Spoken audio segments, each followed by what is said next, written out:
আসসালামু আলাইকুম। আমন্ত্রণ জানাচ্ছি জাগো টিভির সংবাদে।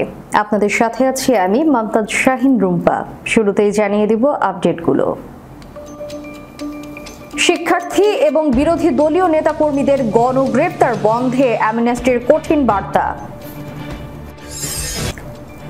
ফিলিস্তিনের পক্ষে যুদ্ধে নামছে তুরস্ক। নাগর্নো কারাবাখের মতো ইসরায়েলের সামরিক বাহিনী পাঠানো হতে পারে।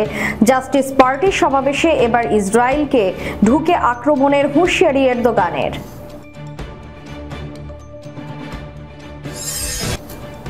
খান ইউনিসে হামাসের তাণ্ডব, বহু হায়না সেনা নিহত।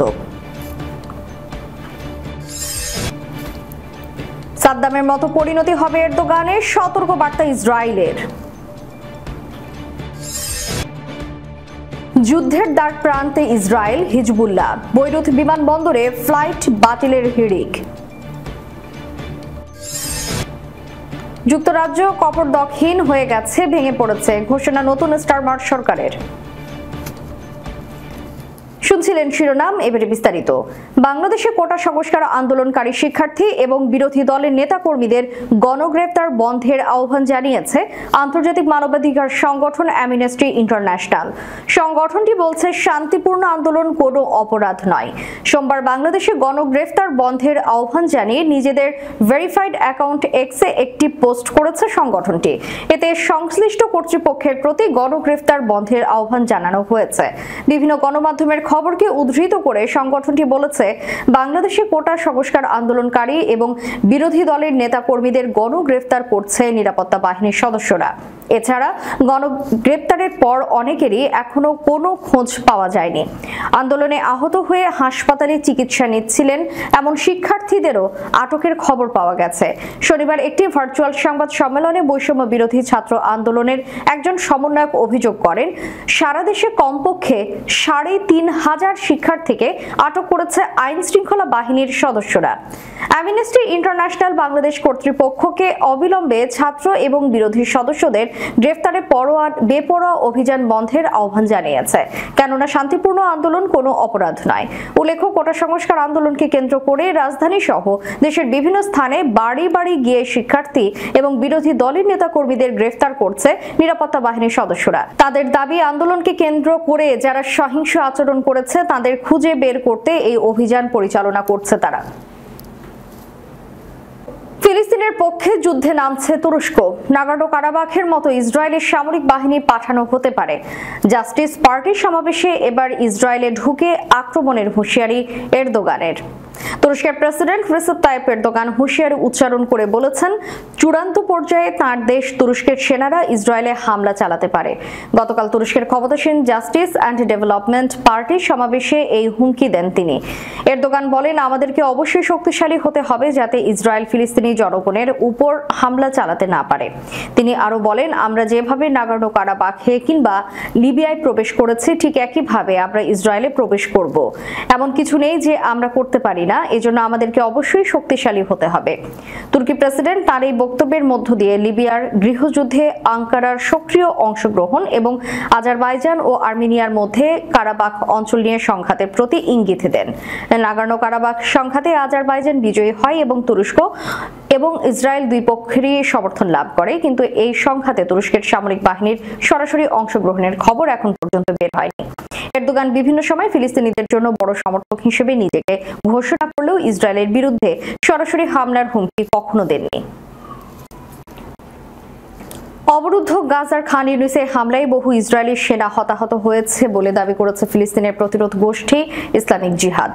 রোববার আল জাজিরার এক প্রতিবেদনে এই তথ্য জানানো হয়। প্রতিবেদন অনুযায়ী গোষ্ঠীটির সশস্ত্র শাখা আল কুদস ব্রিগেড বলেছে, তারা যুদ্ধবিধ্বস্ত শহরের পূর্বে একটি ইসরায়েলি সামরিক ট্রেন এবং এর আশপাশের অঞ্চলগুলোকে ভারী মর্টার দিয়ে গোলা নিক্ষেপের মাধ্যমে বিধ্বস্ত করেছে। আল কুদস ব্রিগেড এক টেলিগ্রাম বিবৃতিতে বলেছে, এই ঘটনার পর একটি ইসরায়েলি হেলিকপ্টার ওই এলাকায় অবতরণ করে এবং দ্রুত হতাহত সৈন্যদের সরিয়ে নিয়ে গেছে। তবে হতাহতের সুনির্দিষ্ট পরিসংখ্যান দেয়নি গোষ্ঠীটি। আল কুদস ব্রিগেড আরো জানিয়েছে, তাদের যোদ্ধারা পূর্ব খান ইউনিসের বনি সুহেলা কবরস্থানে অনুপ্রবেশকারী ইসরায়েলি সৈন্য এবং যানবাহনগুলোতে বোমা বর্ষণ করেছে। এতে বহু সংখ্যক হতাহত হয়েছে। এদিকে যুদ্ধবিধ্বস্ত গাজার অসহায় ফিলিস্তিনিদের সাহায্য করতে ইসরায়েলে প্রবেশ করতে পারে তুরস্ক, এমনটাই বলেছেন তুরস্কের প্রেসিডেন্ট রিসেপ তাইপ এরদোগান। গতকাল রোববার তুর্কির ক্ষমতাসীন দল একে পার্টির একটি বৈঠকে অংশ নিয়ে কথা বলেন তুর্কি প্রেসিডেন্ট। খবর আল জাজিরার। এরদোগানের মন্তব্যের প্রতিক্রিয়া জানিয়েছে ইসরায়েল। দেশটির পররাষ্ট্রমন্ত্রী ইসরায়েল কাটজ বলেছেন, এরদোগান সাদ্দাম হোসেনের পদাঙ্ক অনুসরণ করছেন। শুধু তাকে মনে করতে দিন সাদ্দাম হোসেনের সাথে কি ঘটেছিল এবং সাদ্দামের শেষ পরিণতি কিভাবে হয়েছিল। অন্যদিকে ইসরায়েলের বিরোধী নেতা ইয়ার লাপিদ এরদোগানের মন্তব্যের নিন্দা জানিয়ে তুর্কি প্রেসিডেন্টকে মধ্যপ্রাচ্যের জন্য বিপদ বলে মন্তব্য করেছেন।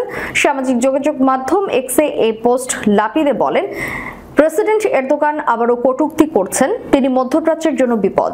অন্যদিকে ইসরায়েলের প্রতিক্রিয়ার পর এক বিবৃতি জারি করেছে তুরস্ক। দেশটির রাষ্ট্রীয় বার্তা সংস্থা আনাদুলু এজেন্সি জানিয়েছে যে তুর্কি পররাষ্ট্র মন্ত্রণালয় এক বিবৃতি জারি করে হিটলারের সাথে তুলনা করেছে ইসরায়েলের প্রধানমন্ত্রী নেতানিয়াহুকে। বিবৃতিতে বলা হয়, যেভাবে গণহত্যাকারী হিটলারের সমাপ্তি এসেছিল তেমনি গণহত্যাকারী নেতানিয়াহুর সমাপ্তি হবে। বিবৃতিতে আরো বলা হয়, মানবতা ফিলিস্তিনিদের পাশে দাঁড়াবে।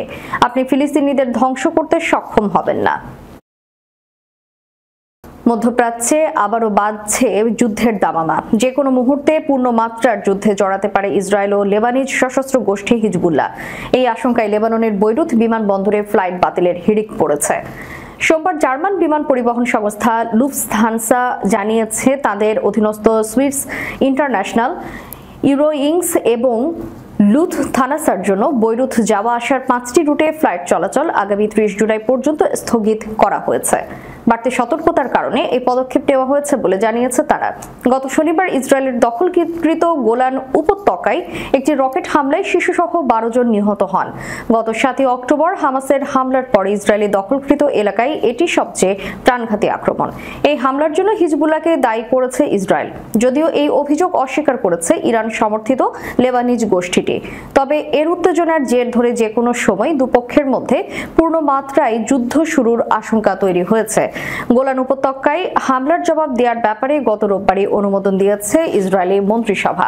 বৈরুত বিমানবন্দরের ফ্লাইট তথ্য বোর্ড এবং flight tracking website flight radar 24 জানাচ্ছে, রোববার রাতে 2টি ফ্লাইট বাতিল করেছে টার্কিশ এয়ারলাইন্স। এছাড়া তুরস্ক ভিত্তিক সাশ্রয়ী এয়ারলাইন্স সান এক্সপ্রেস, টার্কিশ এয়ারলাইন্সের সহযোগী সংস্থা এজেন্ট, গ্রিক সংস্থা এজিয়ান এয়ারলাইন্স, ইথিওপিয়ান এয়ার এবং লেবাননের মিডল ইস্ট এয়ারলাইন্স সোমবার বৈরুত বিমানবন্দরে অবতরণের জন্য নির্ধারিত ফ্লাইটগুলো বাতিল করেছে। এ বিষয়ে মন্তব্যের অনুরোধে তাৎক্ষণিকভাবে সাড়া দেয়নি এয়ারলাইনগুলো। বৈরুত রফিক হারিরি আন্তর্জাতিক বিমানবন্দর লেবাননের একমাত্র বিমানবন্দর। দেশটির গৃহযুদ্ধ চলাকালে এবং ইসরায়েলের সঙ্গে পূর্ববর্তী লড়াইগুলোর সময় বারবার হামলার নিশানা হয়েছিল এই বিমানবন্দরটি। সূত্র রয়টার্স।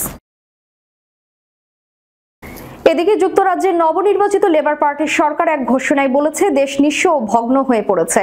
দেশের অর্থনৈতিক অবস্থার মূল্যায়ন তুলে ধরার আগে প্রধানমন্ত্রী কিয়ার স্টারমারের কার্যালয় থেকে এক বিবৃতিতে কথা বলা হয়েছে।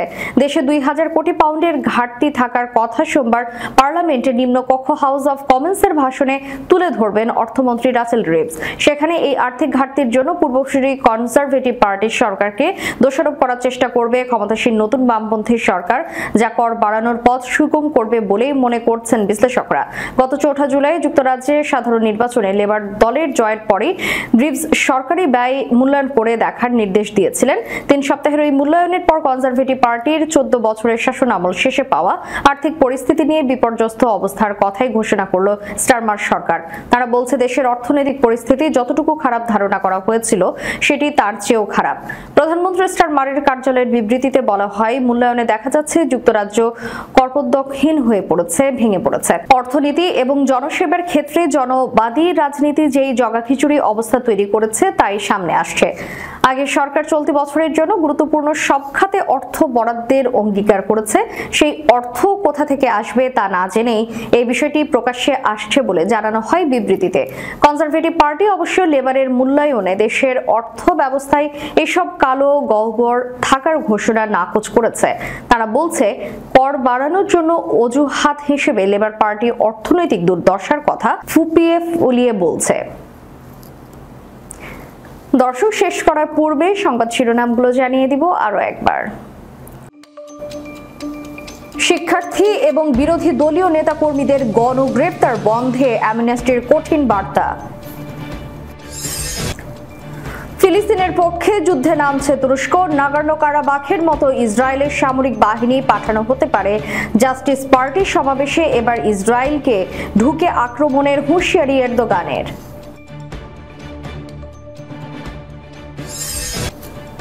খান ইউনিসে হামাসের তাণ্ডব, বহু হায়না সেনা নিহত। সাদ্দামের মতো পরিণতি হবে এরদোগানের, সতর্ক বার্তা ইসরায়েলের। যুদ্ধের দ্বার প্রান্তে ইসরায়েল, হিজবুল্লাহ। বৈরুত বিমানবন্দরে ফ্লাইট বাতিলের হিড়িক। যুক্তরাজ্য কপরদকহীন হয়ে গেছে, ভেঙে পড়েছে ঘোষণা নতুন স্টারমার সরকারের। এতক্ষণ আমাদের সাথে থাকার জন্য ধন্যবাদ। আল্লাহ হাফেজ।